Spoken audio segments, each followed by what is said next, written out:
오늘도 주일을 맞아 각 가정에서 주일 예배를 드리는 여러분과 여러분의 가정 위에 하나님의 축복이 함께 하시기를 주의 이름으로 간절히 축원을 드립니다. 오늘은 본문 말씀을 중심으로 자족하는 마음이 있으면 이라는 설교의 제목으로 함께 은혜를 나누고자 합니다. 국가가 인정하는 상품의 질을 표시할 때 한국은 KS 마크를, 미국의 주요 인증 마크는 LU, FDC, FDA 등이 있습니다. 이는 정부 기관이 표준 상품임을 인정할 때 부여하는 것입니다. 그래서 코로나 바이러스의 백신이나 치료제가 FDA의 승인을 받아야 하는 것입니다. 성경은 삶의 표준입니다. 성경대로 믿고 순종하면 정상적인 기독교인이 되지만은 성경을 제쳐놓고 다른 표준에 적응하면 잘못된 신앙인이 되는 것입니다. 우리는 자신의 삶을 말씀으로 조명하고 바르게 잡아야 합니다. 그 교훈이 무엇입니까? 첫째로 다른 교훈을 따라가면 혼란이 일어난다라는 것입니다. 본문 3절을 보면은 누구든지 다른 교훈을 하며 바른 말 곧 우리 주 예수 그리스도의 말씀과 경건에 관한 교훈을 따르지 아니하면이라고 했고 4절과 5절에 보면 그는 교만하여 아무것도 알지 못하고 변론과 언쟁을 좋아하는 자니 이로써 투기와 분쟁과 비방과 악한 생각이 나며 마음이 부패하여지고 진리를 잃어버려 다툼이 일어나느니라고 했습니다. 본문의 교훈은 무엇입니까? 바른 교훈을 따라 살지 않고 잘못된 것을 따라가면 온갖 혼란이 일어난다는 것입니다. 왜 국가가 혼란에 빠지고 정치가 어지러워집니까? 그것은 법을 만든 사람들이 법을 지키지 않기 때문이며 법을 말하던 사람들이 탈법을 저지르기 때문에 문제가 항상 따르게 되어지는 것입니다. 신앙생활이나 교회생활도 다른 것을 따라가다 보면은 뭐가 일어납니까? 혼란이 일어나는 것입니다. 음식 투정이 심한 남편이 있었습니다. 자기 부인이 해주는 음식을 무조건 짜고 싱겁고 맵고 맛이 없다고 항상 투정을 부리는 습관이 있었습니다. 그리고 이웃집 보람이 엄마 음식 솜씨는 일품이라며 그 집 찌개는 맛있고 감칠맛 나며 환상적이라고 지켜 세웁니다. 생각 끝에 부인이 이웃집 보람이 엄마에게 부탁해 찌개 한 냄비를 얻어다가 저녁 밥상에 올려놓았습니다. 찌개를 맛본 남편이 투정을 부립니다. 이게 무슨 맛이냐는 등, 너무 짜다는 등, 당신은 요리 공부 좀 하라는 등 화가 난 부인이 바로 이게 당신이 좋아하는 보람이 엄마가 끓인 찌개라고 대들자 머쓱해진 남편이 말합니다. 보람이 엄마 솜씨가 변했나 보군 대답을 했다고 합니다. 이단과 잘못된 꼬임에 빠지는 사람은요, 대부분 불만이 많은 사람들입니다. 그들은 남의 떡이 커 보이는 사람들입니다. 그들은 내 집 찌개는 짜고 맛이 없지만은 남의 집 찌개는 항상 환상적이라고 말하는 사람들입니다. 건전한 그리스도인이라면 세 가지의 기둥을 중심으로 삼아야 하는 것입니다. 그것은 예수 중심, 성경 중심, 교회 중심의 기둥입니다. 그리고 올바른 헤드 논교의 교인이 되려면 네 가지의 기둥을 중심에 세워야 합니다. 그것은 예수 중심, 성경 중심, 교회 중심, 목사 중심입니다. 중심이 흔들리면 혼란이 일어나는 것입니다. 둘째로 자족하면 넉넉해집니다.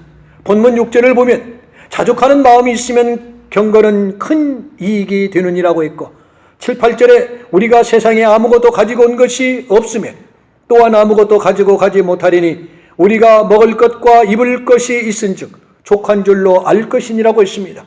우리는 아무것도 가지고 갈 수 없습니다. 먹고 입고 사는 것으로 항상 만족할 줄 알아야 하는 것입니다. 족한 마음이 있으면 그의 마음은 항상 넉넉해지는 것입니다. 오래전 일본 아사히 신문이 선정한 세계 10대 초고령 기업 가운데 폴 마이어가 들어있었습니다. 그는 본래 가난한 농부의 아들로 태어나서 6살 때부터 농장에서 일하며 자라왔습니다. 정말 어려운 환경 속에서 자라고 공부를 했습니다. 그는 27세에 보험회사 판매 부장이 되었고 큰 돈을 벌어서 억만장자가 되었습니다.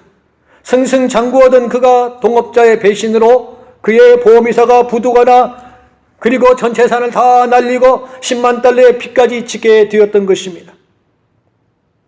하지만 그는 포기하지 않았습니다. 하나님 앞에 기도합니다. 하나님을 의지합니다. 그리하여 다시 재기에 성공하게 됩니다. 그때부터 그는 청소년을 위해서 장학재단을 만들고 미혼모 보호시설을 세워 남을 돕는 일에 발벗고 났습니다. 그는 더 많이 번다는 것이 그의 목표였습니다. 그의 목표 수정을 합니다. 더 많이 번다, 그리고 더 많이 베푼다로 수정했던 것입니다. 그는 수입에 관계없이 50년 동안 베푸는 일에 열심을 다합니다. 그의 마지막 목표는 한 푼도 남기지 않고 남에게 다 나누어주는 것이 그의 삶의 마지막 목표였습니다. 그는 말합니다. 저는 평생 하나님께서 주신 것을 나누어 주며 살아왔습니다. 하나님께 최선을 다한 사람으로 기억되는 것보다 더 큰 축복이 어디에 있겠습니까? 라고 했습니다. 폴 마이어 같은 기독교인, 실업인, 사업가가 되기를 간절히 희망합니다. 있는 것 가진 것을 감사하고 자족할 줄 알아야 합니다. 더 많이 돈을 봅시다. 그러나 더 많이 베풀고 나누고 바치고 쓰기 위해서 버는 여러분이 되기를 원합니다. 하루살이 곤충도 공중에 나는 새 한 마리도 존재의 가치가 있고 일하는 가치가 목적이 있는 것입니다. 하물며 하나님의 형상대로 창조된 인간이 어떤 신앙과 정신으로 오늘을 살아가야 하겠습니까? 중국 광동성에 가면 모기 눈알 요리가 있다고 합니다. 모기를 잡아먹는 박쥐가 배설할 때 모기 몸뚱이는 소화가 다 되어 없어지지만 모기 눈알은 배설물과 함께 섞여 나오게 됩니다. 그것을 모아 요리를 만드는 데 값도 비싸고 맛도 일품위에서 최고급 요리에 든다고 합니다. 박쥐도 쓸모가 있고 모기 눈알도 쓸모가 있습니다. 하물며 나는 어떤 사람이 되어야 합니까? 나는 지식과 돈과 건강을 어떻게 써야 합니까? 가진 것을 족하게 여길 줄 아시기 바랍니다. 그것을 바로 쓰고 뜻있게 쓰는 믿음과 지혜가 여러분 모두에게 있기를 축복합니다. 실제로 과욕은 온갖 해를 가져옵니다. 본문 9절에 보니까 부활이 하는 자들은 시험과 올무와 여러 가지 어리석고 해로운 욕심에 떨어지나니 곧 사람으로 파멸과 멸망에 빠지게 되는 것이라 말씀하며 10절에 돈을 살아감이 일만하게 뿌리가 된다라고 말씀하고 있습니다. 본문 9절과 10절에서 말하는 부하려 하는 자들과 돈을 사랑한다는 것은 욕심내는 것을 의미하는 것입니다. 부자가 되고 싶은 욕망이나 돈을 벌고 싶은 욕망 자체가 결코 죄는 아닙니다. 그러나 부자가 되고 돈을 벌기 위해서 수단과 방법을 가리지 않는 것 자체가 죄가 된다라는 말입니다.